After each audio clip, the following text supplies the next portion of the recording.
السلام عليكم. اليوم قررت ندير هذا الفيديو هذا ونهضر على واحد الموضوع كيمسني وكيمس بزاف ديال الناس، الانسان ككل. بحكم ان الانسان هو مخلوق اجتماعي، كيبغي الوحده، كيبغي العزله، ولكن ما يقدرش يعيش بلا الاخر. وهذا الاخر للاسف كيخلق له مشاكل وضغوطات نفسيه، مشاكل في العلاقات. ولكن بالنسبه ليا العلاقات كتبدا بأهم علاقة في الحياة، هي علاقتك بذاتك وعلاقتك بالله خالقك. فإذا ما كانتش علاقتك بالله سبحانه وتعالى مزيانة وعلاقتك مع ذاتك مزيانة، فأكيد علاقتك مع الآخر هتكون متوترة. فلهذا نبداو من راسنا، نبداو بإصلاح ذواتنا، نبحثوا على مكامن الخلل. يمكن كانت تربية قاسية، في أفكار ومعتقدات زرعت فينا على الآخر علينا، في تجارب قاسية عشناها اللي كونت فينا يمكن أفكار وسلوكيات غلطة. فنبحثوا في العمق، نبحثوا في الأساس اللي هو علاقتنا مع راسنا. احنا كيفاش كنشوفوا راسنا، كيفاش كنشوفوا أفكارنا، كيفاش كنحكموا على ذواتنا، كيفاش كنعاملوا روحنا أو نفسنا. بالأساس شكون اللي كيتحكم فينا؟ واش النفس الأمارة بالسوء، واش النفس المطمئنة؟ وبالتالي نرجعوا للأساس اللي هي علاقتنا بالله سبحانه وتعالى، واش راها مزيانة؟ حيث أكيد عندي يقين أن اللي علاقته مزيانة مع الله ما كيخيبش.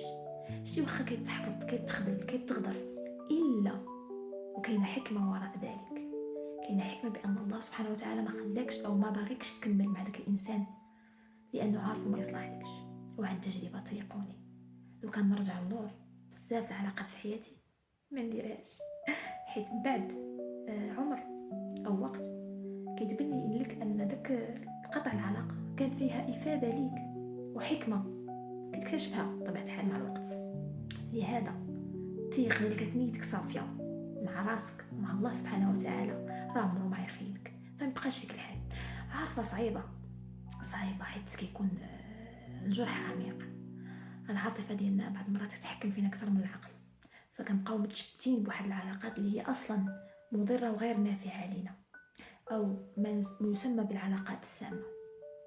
خوف من الوحدة، من التخلي، من تكرار الجروح في الماضي، فكنبقاو متشبتين بداك العلاقة على وعسى أنها عاد تنجح. ولكن لا، من كيوصل الأذى لاستنزاف طاقة وحتى ضرر في النفس، فمن الأحسن التخلي.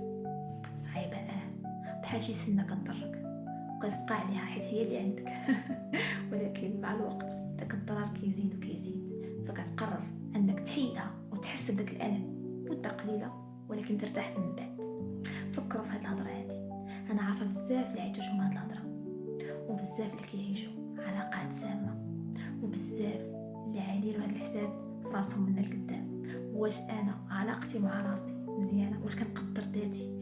واش دايره واحد الحمايه لراسي، واحد الحدود لراسي؟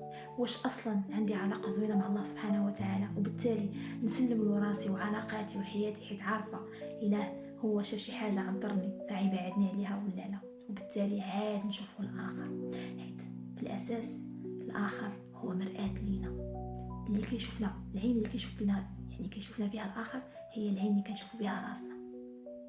السلام عليكم.